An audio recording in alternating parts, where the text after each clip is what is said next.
Breaking news coming in right now, and I need you to stop everything you are doing. Stop. What I am about to tell you has never happened before. Not in 80 years, not since World War II ended. 7 countries just signed a secret alliance against American economic power. 7 in one day. And the President of the United States had no idea it was happening until it was already done. This is not a rumor, this is not speculation. This is signed documents, framework agreements, named countries, exposed secrets. 4 separate allied governments have confirmed to Reuters that this was being planned for months behind closed doors while America was sleeping. Mark Carney just pulled off the biggest strategic ambush in modern diplomatic history, and Trump found out the same way you are finding out right now, after it was already too late. Trump called it betrayal within 60 minutes. He threatened to cut military protection for Japan, South Korea, and Australia. He promised the most severe economic retaliation in American history. But here is what nobody is telling you. Foreign policy experts across the globe are saying Trump has completely misunderstood what just happened, and what actually happened is far more dangerous for American power than the White House realizes. If you click away from this video right now, you will miss the story that every government, every intelligence agency, and every world leader is discussing at this very moment. Subscribe right now, because what happened today changes everything.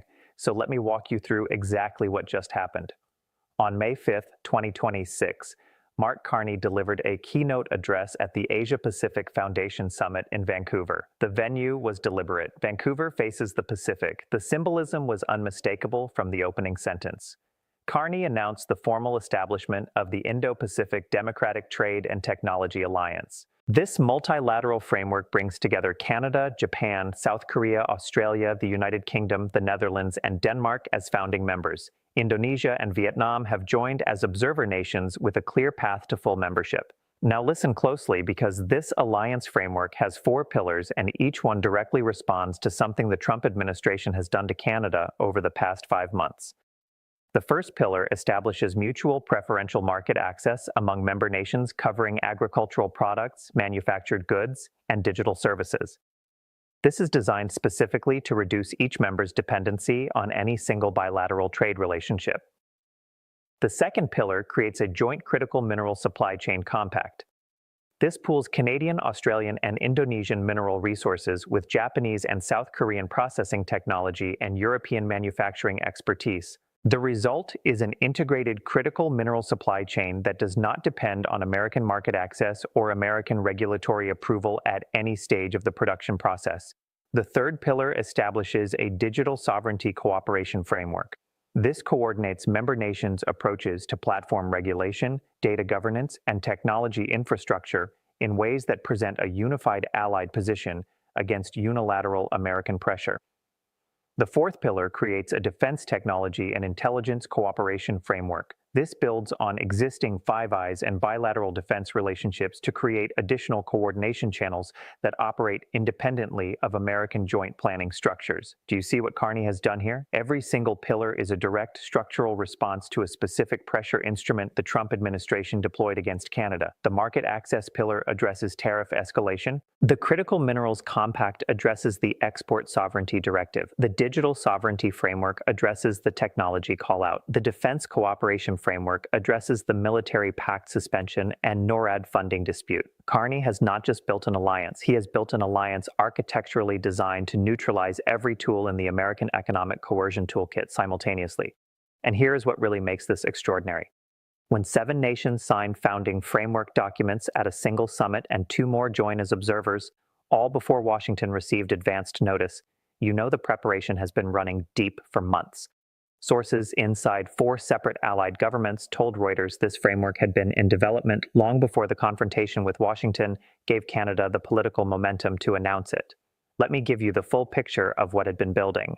The groundwork for this alliance was laid quietly across every prior episode of confrontation. The European LNG agreements announced during the Sovereign Energy Declaration established working relationships with the Netherlands and Germany. The Agricultural Technology Partnership with the United Kingdom, Australia, New Zealand, and Japan created the trade cooperation template that the Alliance Market Access pillar builds on. According to the Financial Times and Nikkei Asia Review, Japan's Ministry of Economy, Trade, and Industry had been in substantive discussions with Global Affairs Canada since late February.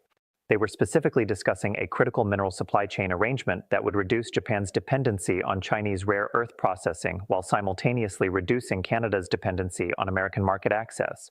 South Korea's trade ministry joined discussions in early April. Australia's participation was formalized within days of Canada's NORAD modernization suspension. Australia's government concluded that American unilateral action warranted accelerating discussions about alternative alliance architectures. The United Kingdom's inclusion reflects a calculation building in London since Brexit. Britain spent 6 years attempting to negotiate a comprehensive bilateral free trade agreement with the United States without success.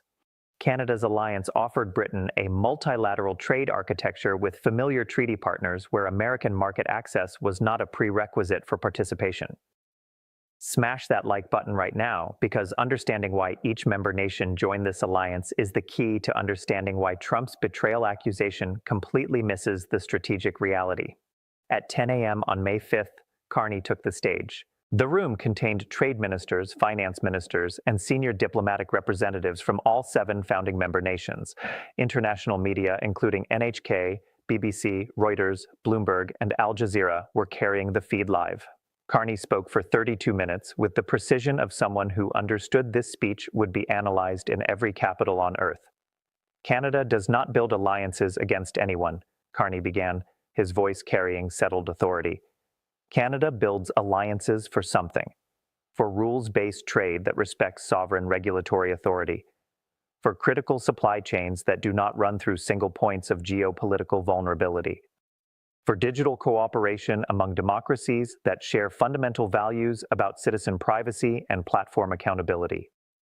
The room was completely quiet.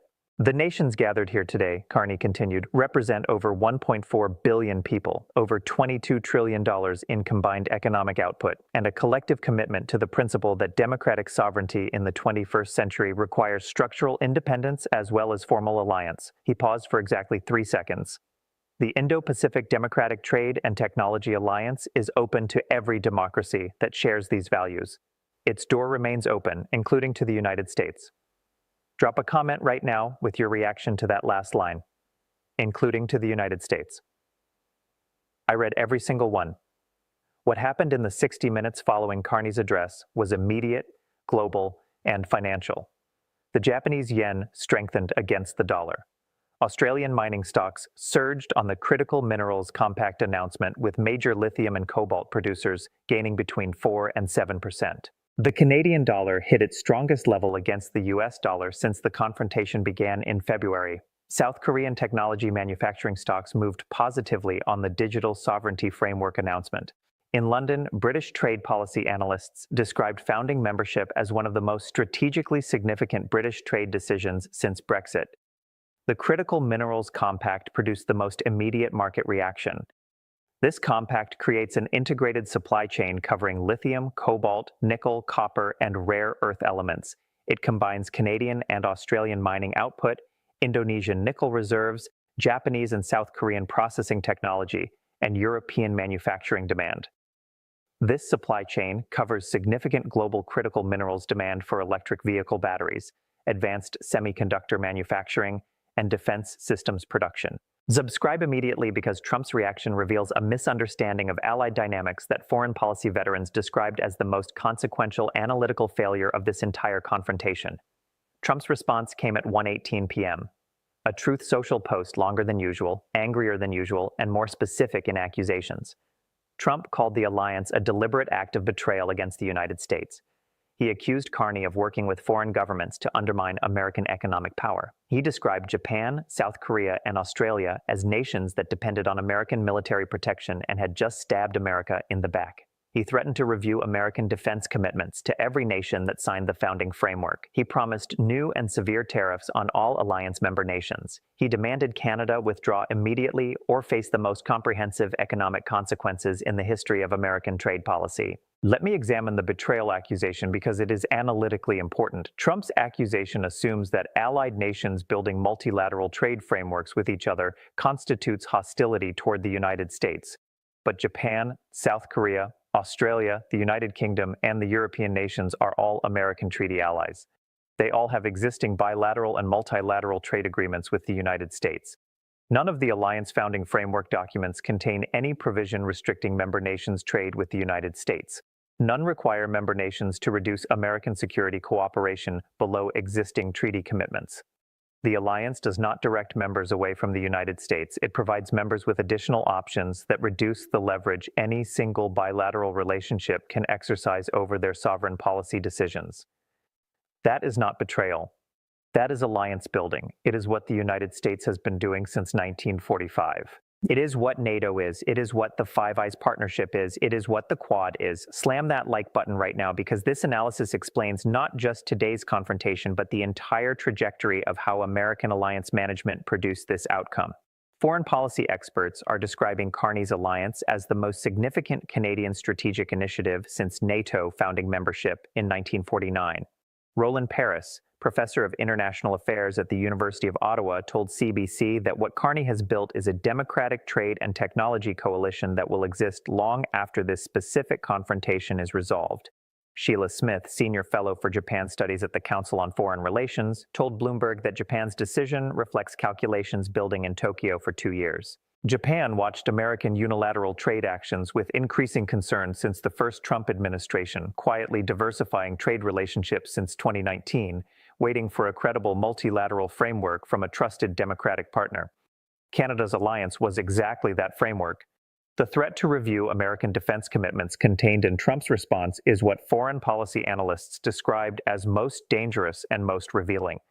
American defense commitments to Japan, South Korea, and Australia are treaty obligations ratified by the Senate, embedded in mutual defense frameworks, operationalized through decades of joint military planning.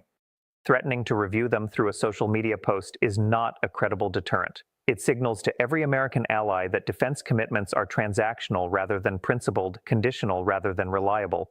That signal was read in every Allied capital within hours. The conclusion Allied governments draw is not that they should comply with American demands. The conclusion is that they should build structural alternatives that reduce the leverage American withdrawal threats can exercise. Here is where things stand right now. The Indo-Pacific Democratic Trade and Technology Alliance has been formally established with 7 founding members and 2 observer nations. Its critical minerals compact covers significant global demand. Its digital sovereignty framework creates unified allied positions on platform regulation. Its market access pillar provides preferential trade relationships, reducing bilateral American market dependency.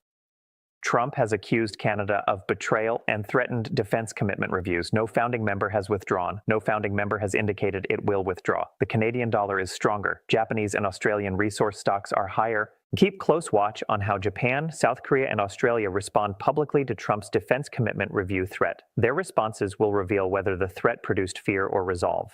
Watch whether the European Union moves from observer status to formal membership, because EU participation would transform the alliance's economic weight from significant to dominant. Smash that subscribe button, because this alliance is not a single news cycle. It is a permanent new feature of the global strategic landscape that every government, every investor, and every citizen of member nations will live with for decades. Mark Carney pushed a new Indo-Pacific alliance with 7 founding members, 4 strategic pillars, and architecture directly neutralizing every American economic pressure instrument. Trump accused Canada of betrayal and threatened allied defense commitments. No founding member withdrew. Markets responded positively for every member nation. And the nations that joined did so because Canada built exactly the framework they independently concluded they needed. Hit that like button if you found value in this coverage.